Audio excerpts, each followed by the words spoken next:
गेल्या 25 मार्चला TCSच्या नाशिक स्थित ब्रांच जिकडे ते BPO चालवतात तिकडे जो हिंदू मुली आहेत त्यांच्या सेक्शुअल हरासमेंट, लैंगिक छळ आणि त्यांच्यावर धर्मांतरणचा दबाव टाकण्याचा एक प्रकार झाला होता आणि महिलावर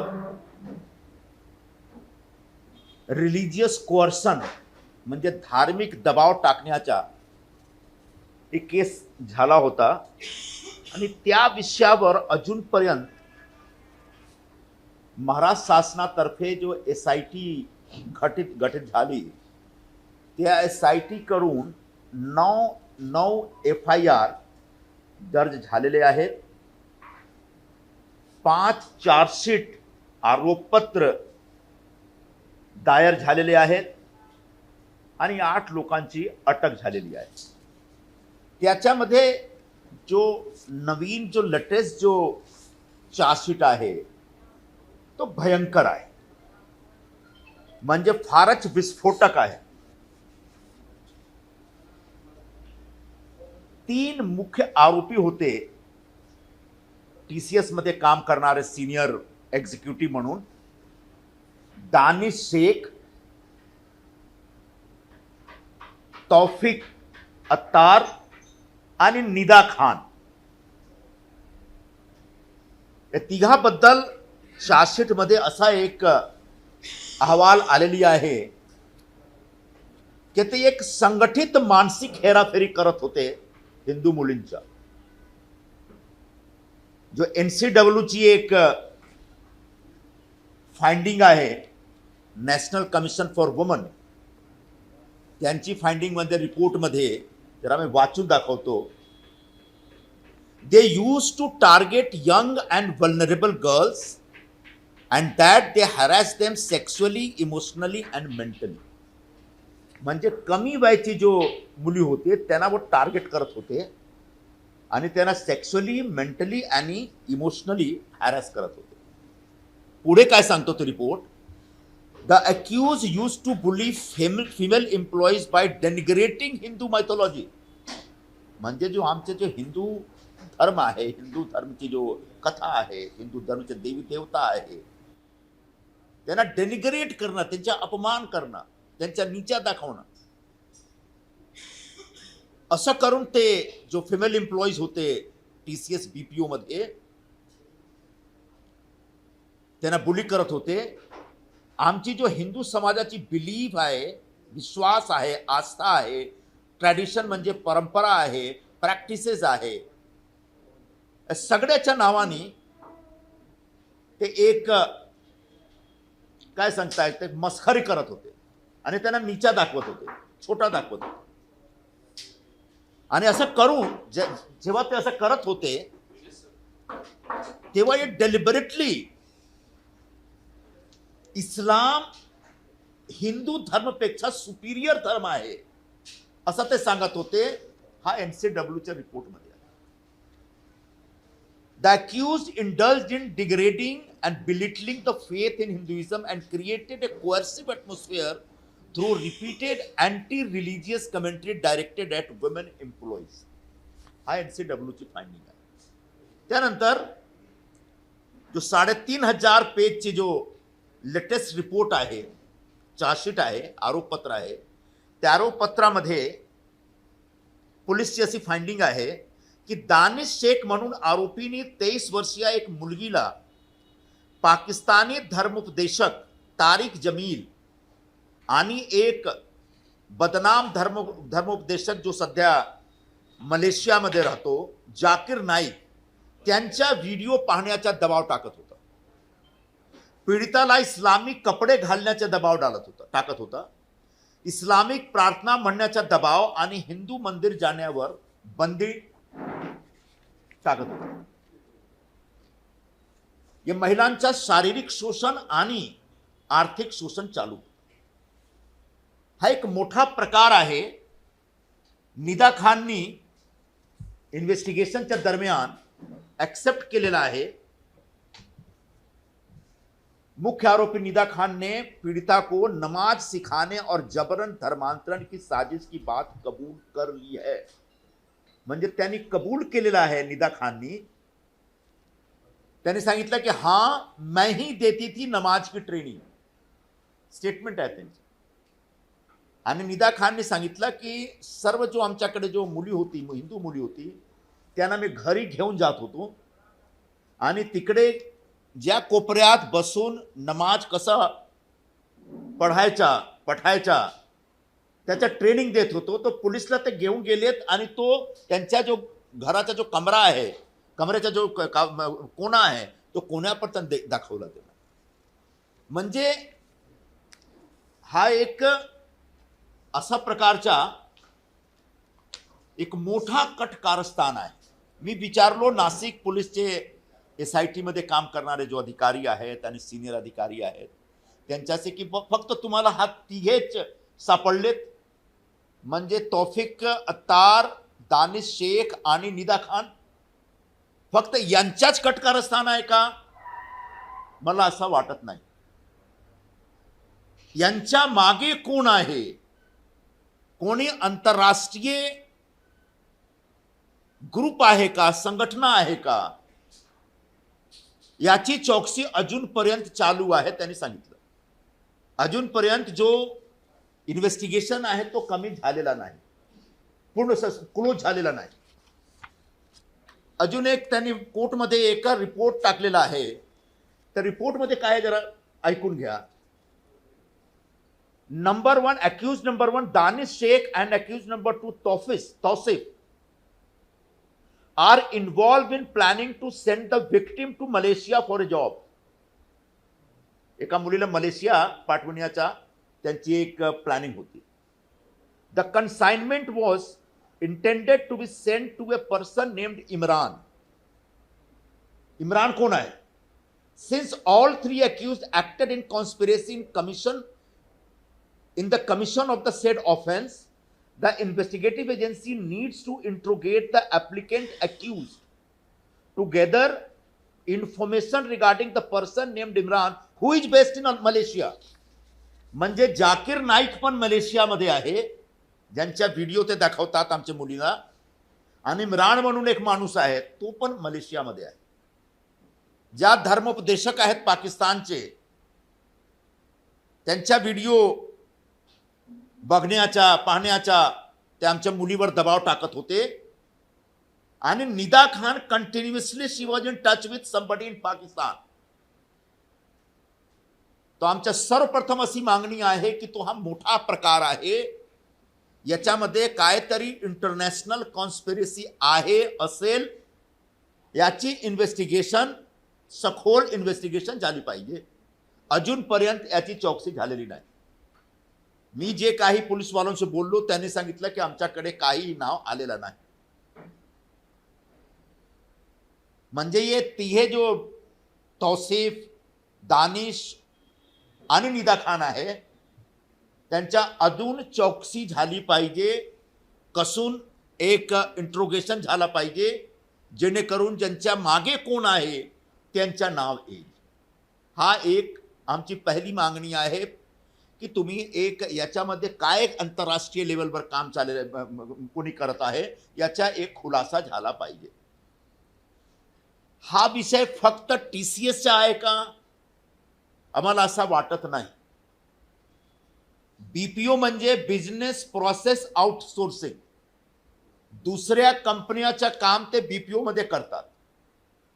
म्हणजे TCSच्या BPO मध्ये इस्लामिक धर्म प्रचारचा आउटसोर्सिंग होत होता का? TCS एकच आहे का?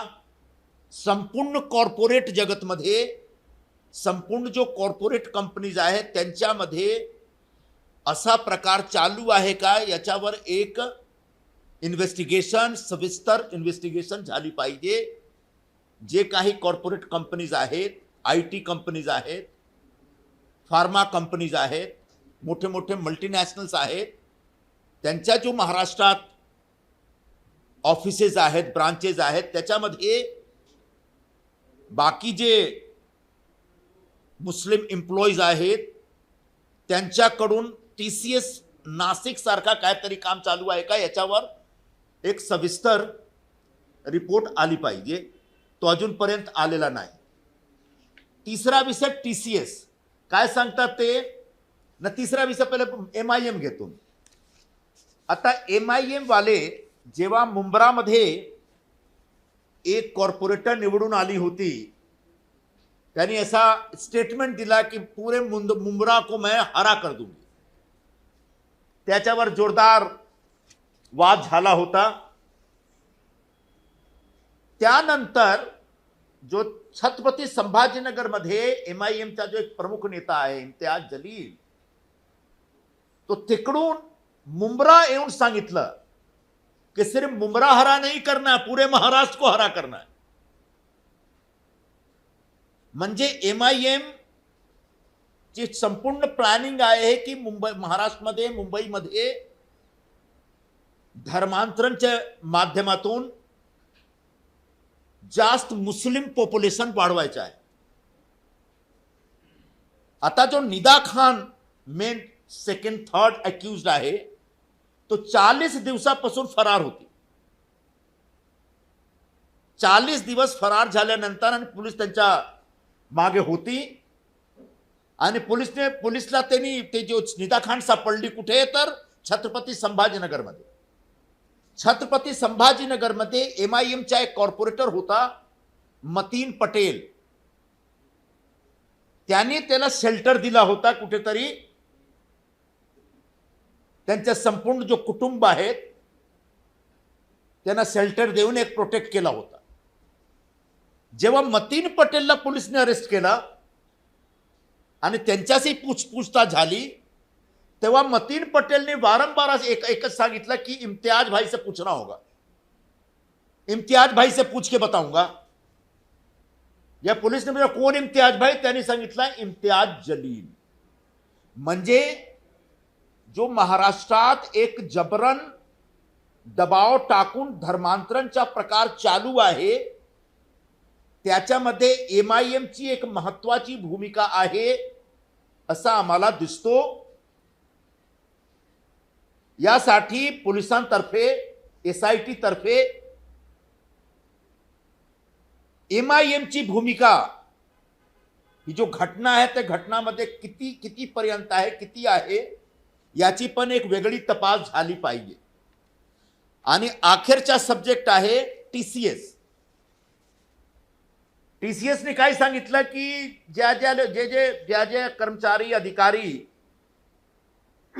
धर्मांतरण हा जो प्रकार चालू होता त्याच्यामध्ये सामील होते त्यांना सगळ्यांना आम्ही सस्पेंड केलेला आहोत. एवढेच पर्याप्त नाही आहे, TCS पण दोषी आहे याच्यामध्ये. TCS कसा दोषी आहे हा एक NCWच्या रिपोर्टमध्ये आम्हाला दिसतो. एक पॉश म्हणून एक कायदा आहे देशात, प्रिव्हेन्शन ऑफ सेक्शुअल हॅरॅसमेंट. म्हणजे महिलांना चा जो सेक्शुअल लैंगिक महिलांबरोबर जो लैंगिक छळ होतो त्याच्यावर त्याच्या थांबण्यासाठी त्यांच्या विरोधात एक देशात कायदा आहे. त्या कायद्याचं नाव आहे sexual harassment of women at workplace prevention prohibition and redressal act 2013, POSH act. NCWने जेव्हा फाइंडिंग केली तेव्हा असा त्यांना माहित पडलं की TCS नाशिकमध्ये पॉशची काहीही कंप्लायन्स नव्हतं. पॉशच्या कायद्यामध्ये एक इंटरनल कमिटी असतो ज्याच्यामध्ये 2 लोक असतात, 2 महिला असतात, सीनियर ऑफिसर. ते सीनियर ऑफिसर जेवढे मुली तिकडे काम करतात त्यांच्याबरोबर ते संवाद करतात. त्यांच्यावर कुठल्या प्रकारचा दबाव तो नाहीये, त्यांच्या कुठल्या प्रकारचा सेक्शुअल हॅरॅसमेंट किंवा कुठल्या प्रकारचा हॅरॅसमेंट किंवा शोषण होत नाही याच्यासाठी ते त्यांनी सतत संवाद करतात.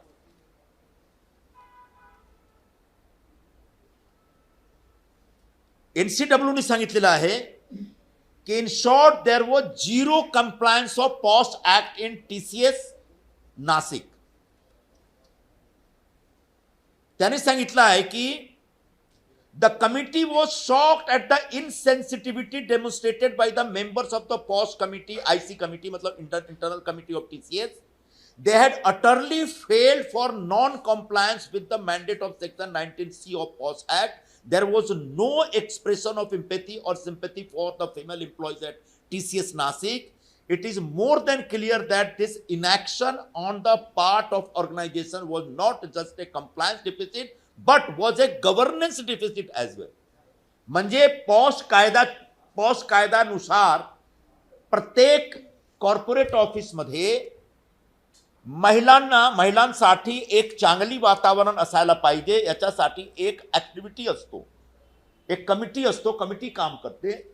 पण त्यांनी असं काही केला नाही. तर नंतर ते सांगते की the failure to do so shall be aggressively punish to set an example. म्हणजे एनसीडब्ल्यूची मागणी आहे की आता टीसीएसला आपण पनिश केला पाहिजे. टीसीएसने काय केलं, ते मोठी कंपनी आहे, त्याने फक्त अनाउन्स केला की ज्या लोक याच्यामध्ये सामील आहेत त्या सगळ्यांना आम्ही सस्पेंड केलेला नाही. पॉस कायद्याच्या नॉन कंप्लायन्सच्या आरोपामधील त्यांच्या विरोधात पण केस झाला पाहिजे.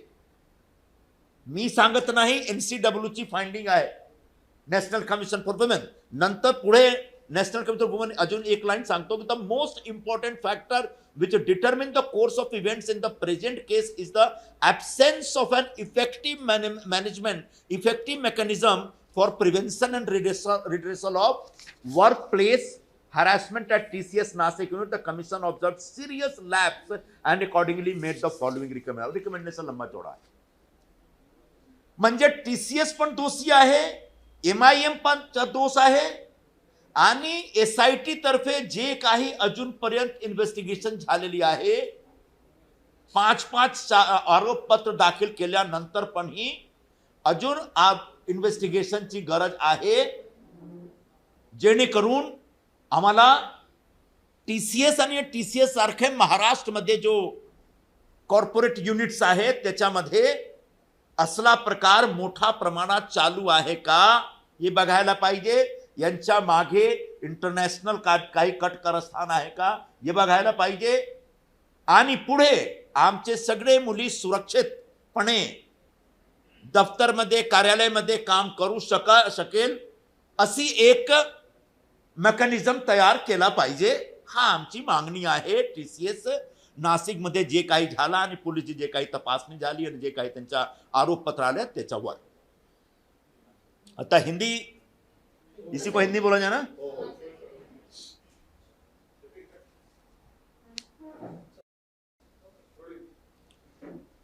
पिछले 25 मार्च को एक बहुत ही शॉकिंग, चौंकाने वाला और दिल दहलाने वाला प्रकरण सामने आया था. टीसीएस के नासिक ब्रांच से पुलिस को जानकारी मिली, वहां की कुछ लड़कियों के, वहां पर काम करने वाले कुछ महिला कर्मचारियों की शिकायत के आधार पर कि उनका सेक्सुअल हरासमेंट हो रहा है, उनको इमोशनली डराया धमकाया जा रहा है, उनका फाइनेंशियल शोषण भी हो रहा है, उन पे एक संगठित ऑर्गेनाइज्ड मेंटल मैनिपुलेशन उनका किया जा रहा है, उनके खिलाफ रिलीजियस कोअर्शन हो रहा है, मतलब धार्मिक दबाव डाला जा रहा है, और उन महिलाओं के ऊपर धर्मांतरण करने का, धर्म बदलने का दबाव डाला जा रहा है. इस पूरे प्रकरण पे महाराष्ट्र गवर्नमेंट ने तत्काल एक्शन लिया, गृह मंत्रालय ने एक्शन लिया और एक एसआईटी गठित की. एसआईटी ने पूरे मामले की छानबीन शुरू की. अब तक 5 चार्जशीट फाइल हो चुके हैं. कुछ दिन पहले जो लेटेस्ट एक चार्जशीट फाइल हुई 3500 पेजेस की, उससे स्पष्ट होता है कि 9 एफआईआर हुए हैं, लगभग 8 लोगों को गिरफ्तार किए गए. मुख्य जो 3 आरोपी हैं जो टीसीएस में काम करते थे, जिन्होंने धर्मांतरण का पूरा एक कुचक्र चलाया टीसीएस में, एक दानिश शेख, दूसरा तौसिफ अत्तार, अन्य तीसरी एक महिला थी निदा खान, जो 40 दिनों तक फरार भी थी। इन सारे के सारे 8 लोगों को जो अरेस्ट किया गया, अभी तक इनको बेल नहीं मिला और बेल मिलना भी नहीं चाहिए जब तक ये सही जानकारी नहीं देते। जो चौंकाने वाली जानकारी है, एक महिला ने अपने स्टेटमेंट में बताया है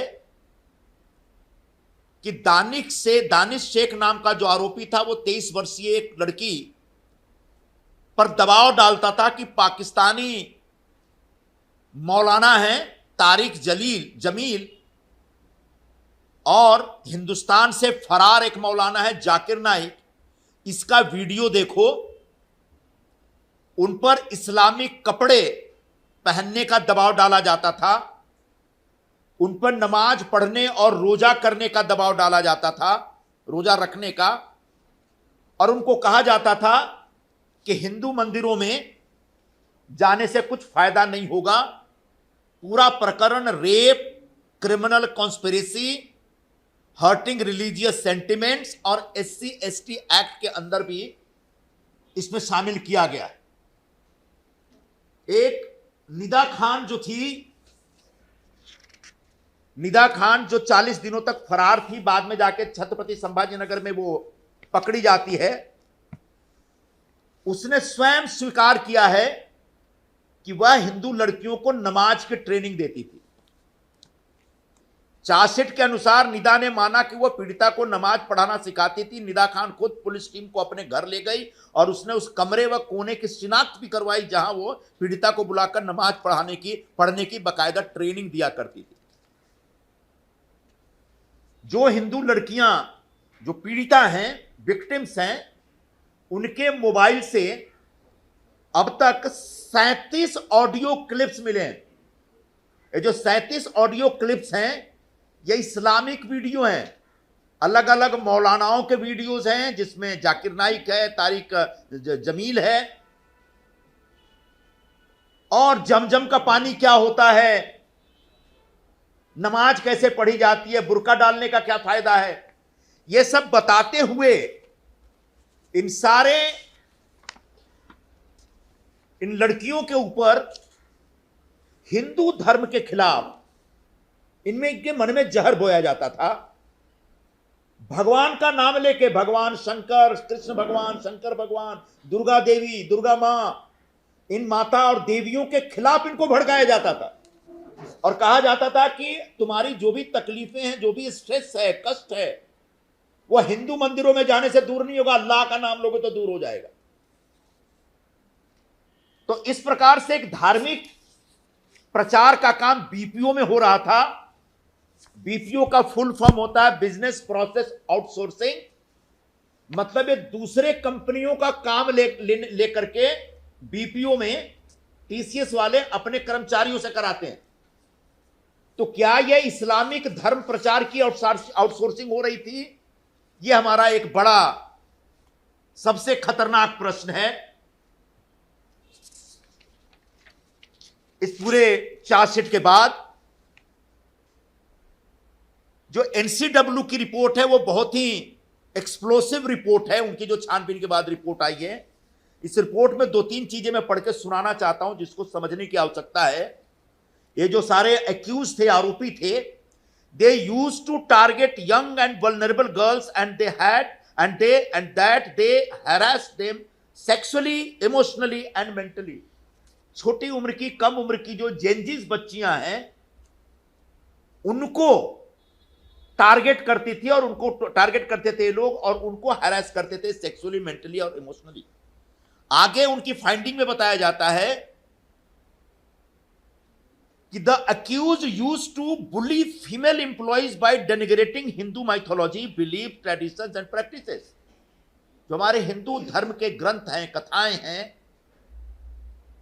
उनका मजाक उड़ा के, हमारी हिंदू आस्थाओं का मजाक उड़ा के, हमारे हिंदू परंपराओं का मजाक उड़ा के इन लड़कियों को बुली किया जाता था।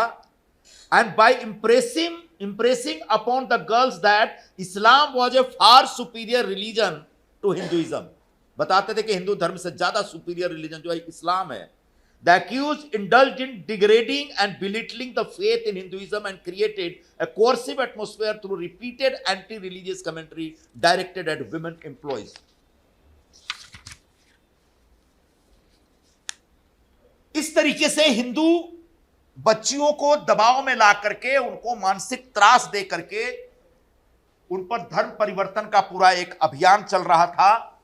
पुलिस ने इस पूरे प्रकरण का भंडाफोड़ किया, इन्वेस्टिगेशन शुरू हुआ. अब 2-3 सवाल उठते हैं. पहला तो यह है कि दानिश शेख, तौसीफ और निदा खान, क्या ये महज 3 ही लोग हैं इस पूरे षड्यंत्र में? मेरा ऐसा नहीं मानना है. इनके पीछे कोई बहुत बड़ी इंटरनेशनल एजेंसी काम कर रही है, कोई बहुत बड़ा अंतर्राष्ट्रीय गिरोह काम कर रहा है. मैंने जो नासिक में जो जांच करने वाली पुलिस टीम है उनके अधिकारियों से बात की कि अब तक की छानबीन में क्या बाहर के लोग आपको मिले कुछ? उनका कहना है कि अभी तक जांच जारी है लेकिन अभी तक हमको नहीं मिला. लेकिन इन तीनों के साथ अगर पूछताछ की जाए तो निश्चित तौर पर आखिरकार ये बताएंगे कि इनके पीछे कौन था. एक जो कोर्ट में रिपोर्ट फाइल हुई है इसी केस में, उसका एक पैरा पढ़ के सुनाता हूं जिससे संदेह पुख्ता होता है. Accused number 1 Danish Sheikh and accused number 2 Tausif are involved in planning to send the victim to Malaysia for a job. The consignment was intended to be sent to a person named Imran. Since all 3 accused acted in conspiracy in the commission of the said offense, the investigative agencies needs to interrogate the applicant accused to gather together information regarding the person named Imran who is based in Malaysia. मतलब इसका Malaysia connection तो मुझे साफ साफ दिख रहा है, और यही मलेशिया है जहां पर जाकिर नाइक बैठा हुआ है, भारत से भाग के फरार होके, जो बहुत ही जहरीला भाषण दिया करता था हिंदू धर्म के खिलाफ. तो क्या जाकिर नाइक की कोई एजेंसी है, कोई संस्था है जो पूरे महाराष्ट्र के ऊपर हिंदू लड़कियों को टारगेट कर रहे हैं और धर्मांतरण का प्रकार चल रहा है? यह एक इन्वेस्टिगेशन का विषय है और इसका इन्वेस्टिगेशन जितना जल्दी हो सरकार की तरफ से, पुलिस की तरफ से होना चाहिए. दूसरा विषय है MIM, बहुत ही महत्वपूर्ण विषय है. तीसरे नंबर की अक्यूज निदा खान 40 दिनों तक फरार थी. पुलिस ने ढूंढते ढूंढते जब उनको सुराग मिला कि ये कहीं छत्रपति संभाजी नगर में किसी घर में छिपी है, तो पता चला ये MIM के कॉर्पोरेटर मतीन पटेल का घर है और पूरे परिवार को छुपा कर रखा है. निदा खान, उसके मां बाप भाई जितने, सबको. आखिरकार पुलिस ने निदा खान को तो पकड़ लिया, साथ में मतीन पटेल को भी ले लिया. लेकिन मतीन पटेल ने बार बार अपने इंट्रोगेशन के दरमियान कहा कि इम्तियाज भाई से पूछना पड़ेगा. इम्तियाज भाई कौन?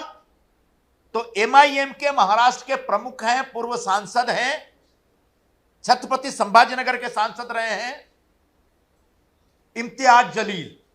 ये वही जलील है जब मुंब्रा में एक MIM की कॉर्पोरेटर चुन के आती है और जोश में आके जब वो कहती है कि पूरे मुंब्रा को अब हरा कर देना है, तब एक बहुत बड़ा बवाल होता है, हंगामा होता है. वो थोड़ा सा डिफेंसिव होने के मूड में दिखती है वो लड़की, लेकिन तब तक इम्तियाज जलील छत्रपति संभाजीनगर से यहां मुंब्रा आते हैं और कहते हैं कि सिर्फ मुंब्रा नहीं, पूरे महाराष्ट्र को हरा करना है. क्या वो उसी कॉन्स्पिरेसी का हिस्सा है नासिक की घटना?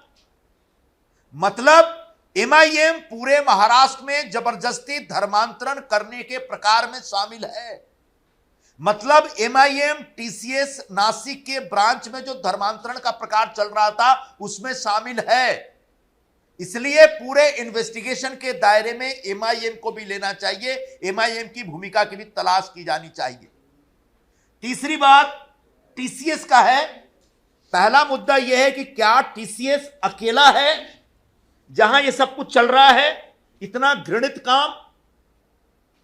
निश्चित तौर पर पुलिस की जिम्मेदारी बनती है कि जितने भी कॉरपोरेट ऑफिसेज है, जहां जहां भी हिंदू मुस्लिम दोनों कम्युनिटी के लोग काम करते हैं, जहां कहीं भी हमारी ऐसी बच्चियां काम करती हैं, छोटी छोटी लड़कियां काम करती हैं, उन तमाम दफ्तरों की छानबीन होनी चाहिए। पता लगाना चाहिए कि टीसीएस जैसा धर्मांतरण करने का एक पूरा कुचक्र और वहां काम करने वाली लड़कियों का सेक्सुअल हरासमेंट करने का कोई कुचक्र तो नहीं चल रहा है।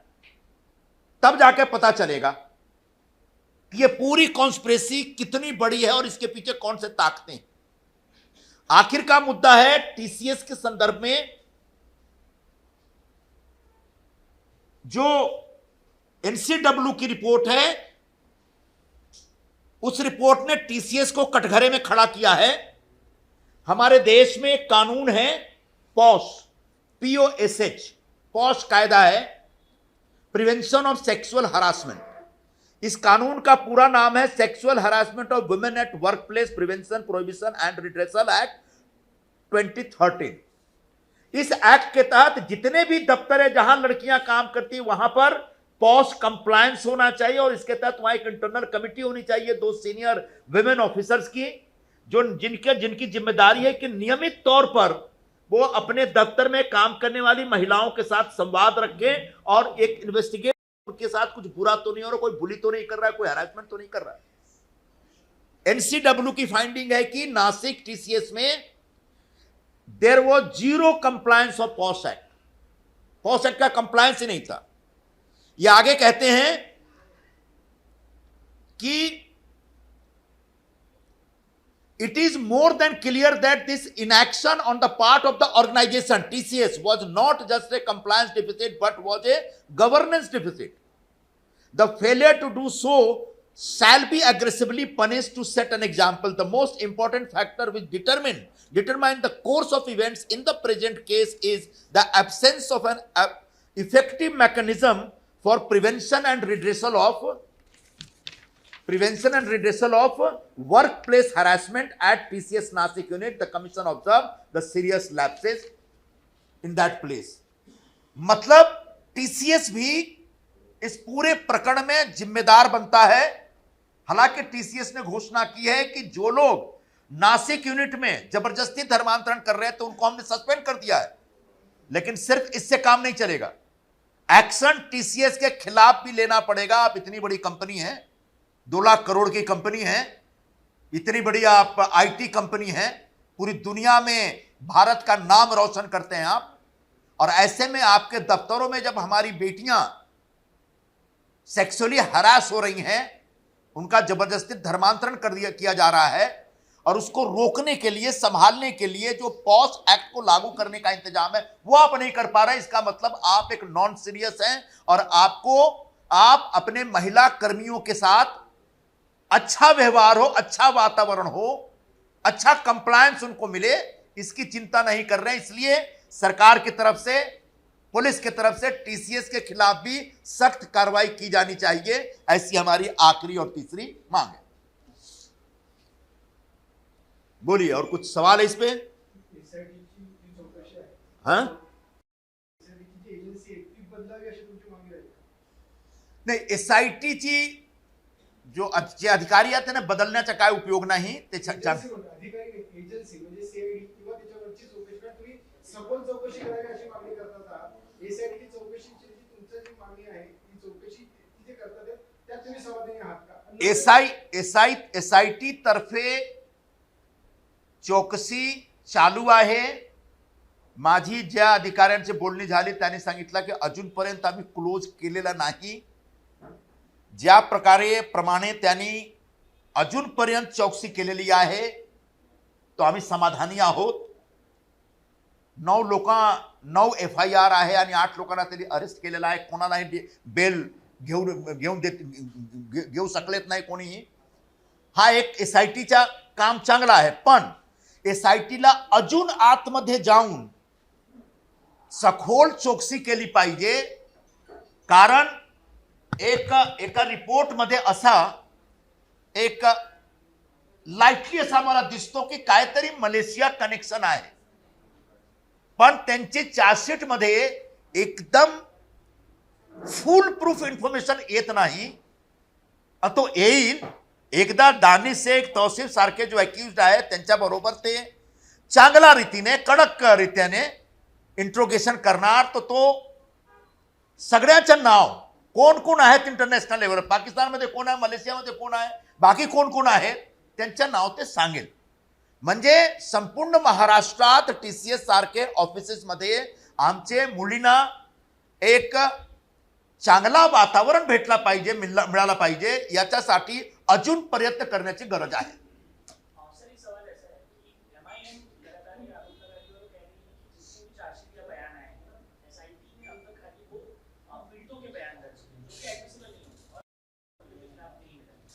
MIM का यह बयान बहुत ही गलत है. मैंने आपको निदा खान का जो कबूली है वो पढ़ के सुनाया है और यह SIT के चार्जशीट में है. निदा खान ने खुद कबूला है कि मैं ही देती थी नमाज की ट्रेनिंग.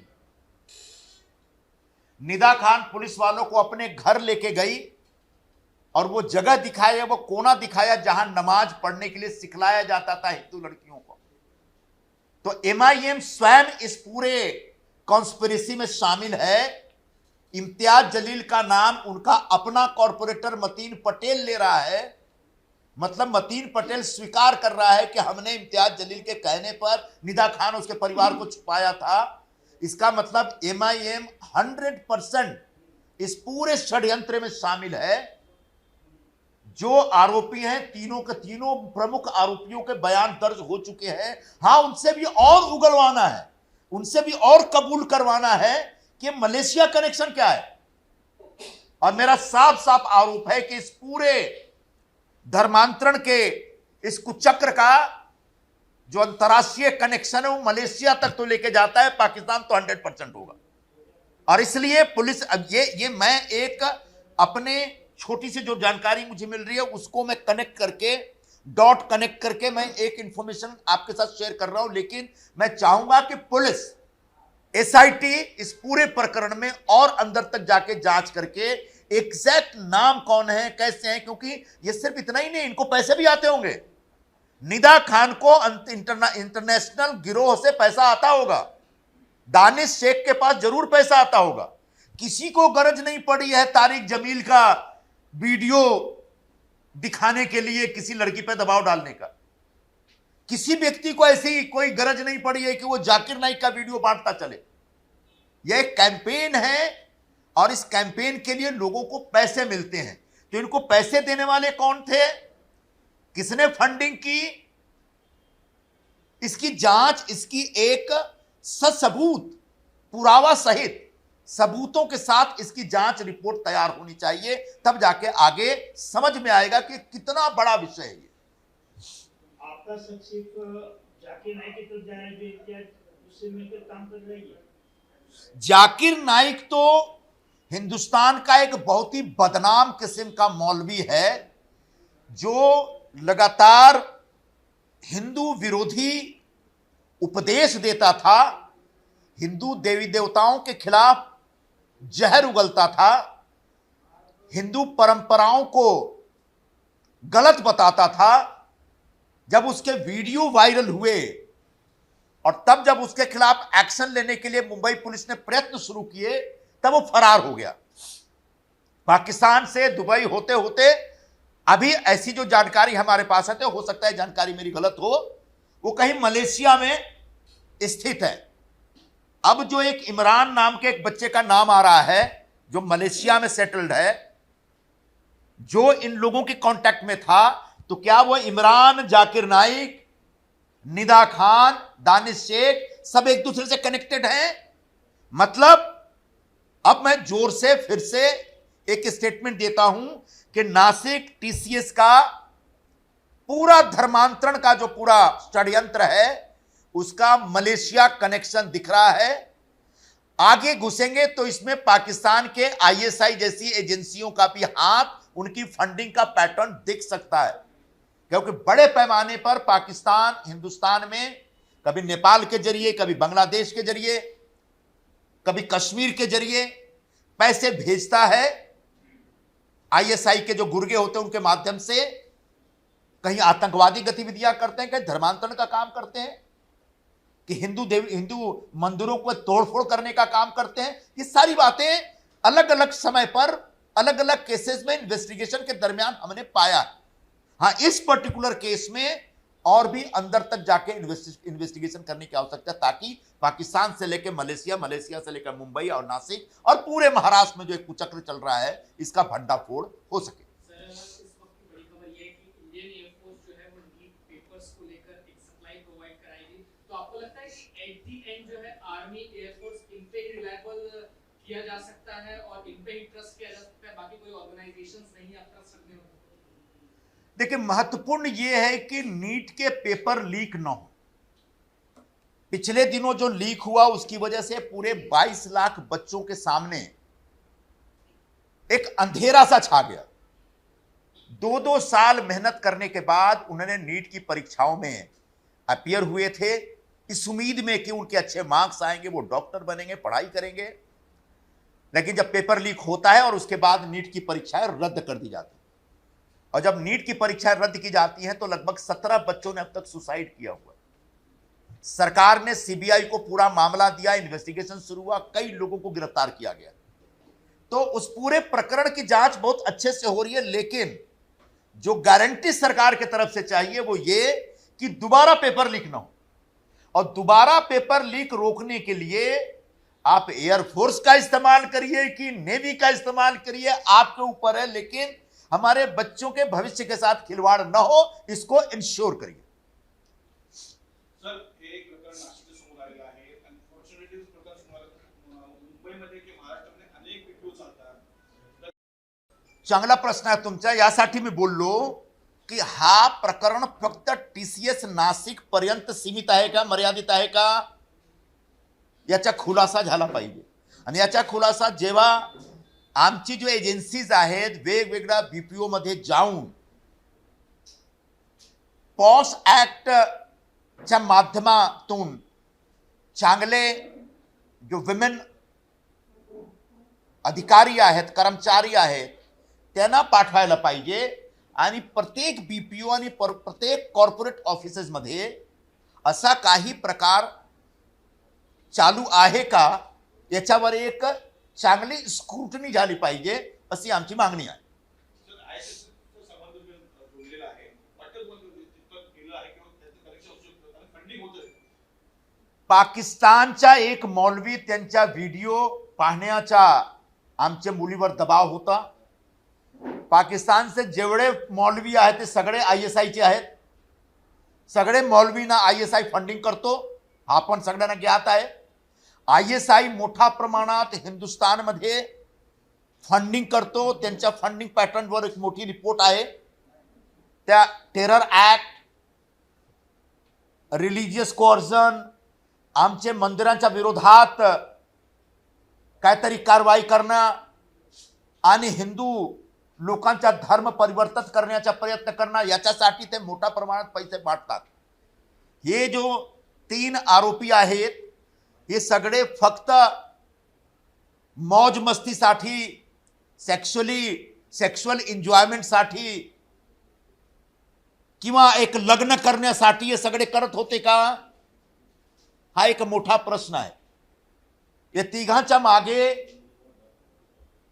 काही मोठे लोक आहेत असणार, मला अशी शंका आहे। आणि ही शंका सिद्ध होईल जेव्हा एसआयटी तर्फे अजून सखोल चौकसी पूर्ण होईल।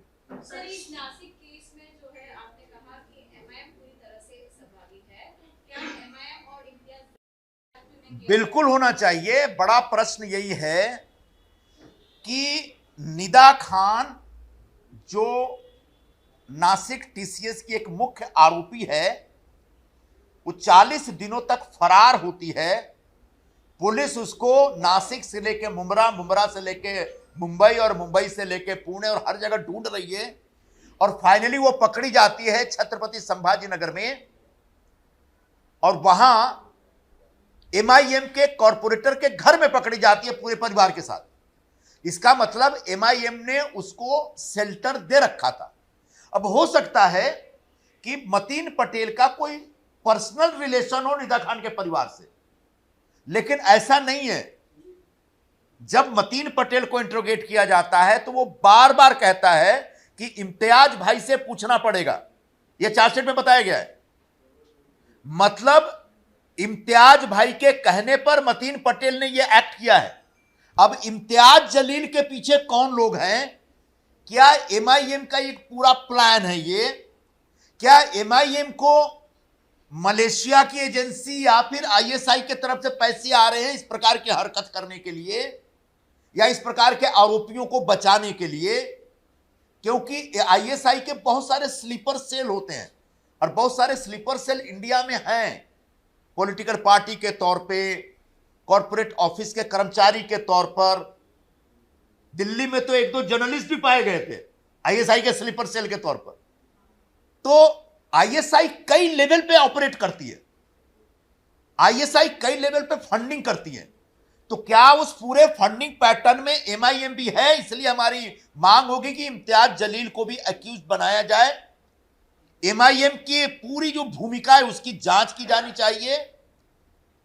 और एमआईएम की इस भूमिका में असदुद्दीन ओवैसी भी शामिल है क्या? क्योंकि जलील बगैर ओवैसी से पूछे इस तरह की हरकत नहीं करेंगे। तो जो ओवैसी साहब पूरे देश में मुसलमानों का नेता बन के घूम रहे हैं, उनको इंटरनेशनल लेवल पे जो एक्टिव जो इस्लामिक या जिहादी ऑर्गेनाइजेशंस हैं, उनसे किस प्रकार की फंडिंग मिलती है, उनसे किस प्रकार का सपोर्ट मिलता है, वह भी इस जांच के माध्यम से धीरे धीरे पता चल सकता है। सर, एक महत्त्वाचा प्रश्न आहे. खरं तर या विषयावर कोणी बोलायला मागत नाही, पण आपण बोलतात. ज्या 3 मागण्या केलेल्या आहेत, या मागण्या तुमच्या आहेत की शिवसेना पक्षाच्या आहेत? शिवसेनेचा प्रवक्ता जेव्हा बोलतो तेव्हा तो कोणाची मागणी होऊ शकतो? तो शिवसेनेची मागणी असेल. हा प्रश्नाचा अर्थ काय आहे? सर पुण्यामध्ये रेव पार्टी झाली त्या संदर्भात. हा? पुण्यामध्ये जी रेव पार्टी झाली हा. राहुल गांधी भी या कहते संदर्भात हैं माहिती होती का सर?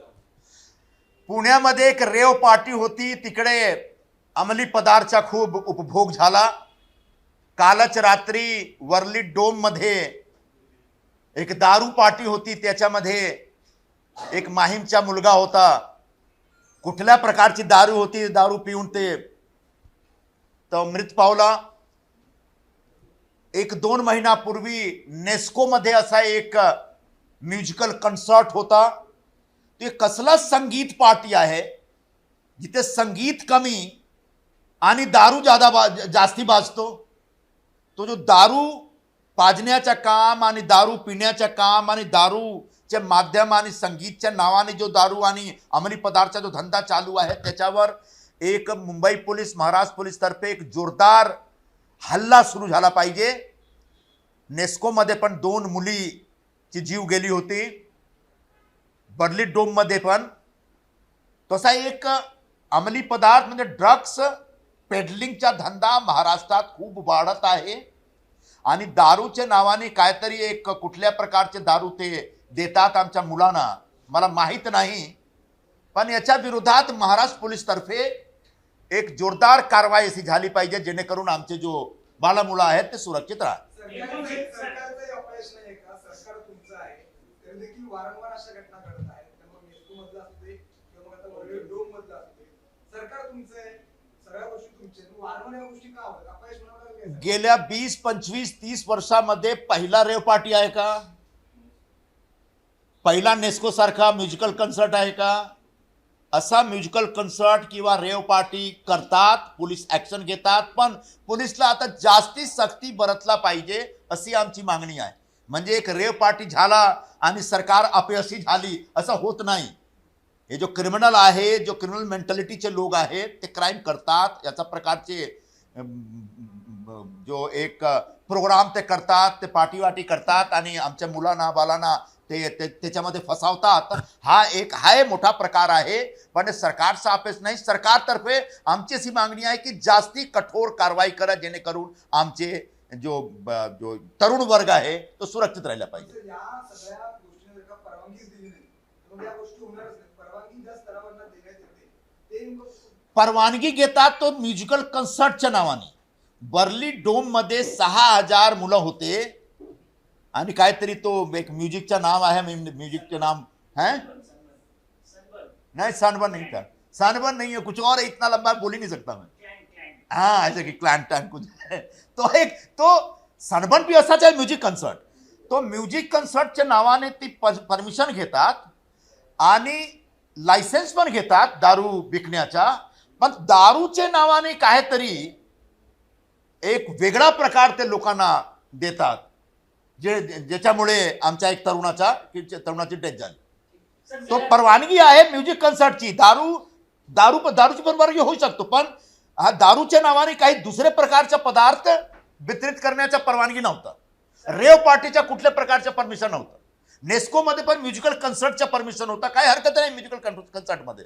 पण तो म्युझिकल कन्सर्टच्या नावाने ज्याप्रमाणे तिने ड्रग्सची सप्लाय वाढवली आणि ओव्हरडोज झाल्यानंतर 2ची जीव गेले. सर, मीरा रोड की एक घटना सामने आई है जहां सौद खान नाम का एक शख्स है, उसने एक लड़की को 3 साल तक परेशान किया, उसने सुसाइड. मीरा रोड से दूसरी जगह पलायन कर रहा है. सवाल ये उठेगा, फडणवीस की सरकार है, क्या हिंदू दूसरी जगह पलायन करने पर मजबूर है?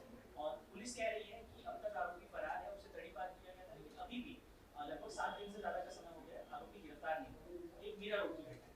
ये एक मीरा रोड का केस है और मुझे नहीं मालूम आप उस परिवार के बारे में, मुझे ज़्यादा जानकारी नहीं, लेकिन सऊद खान हो या सऊद खान जैसा कोई भी व्यक्ति हो, मीरा रोड या पूरे महाराष्ट्र में कहीं भी किसी भी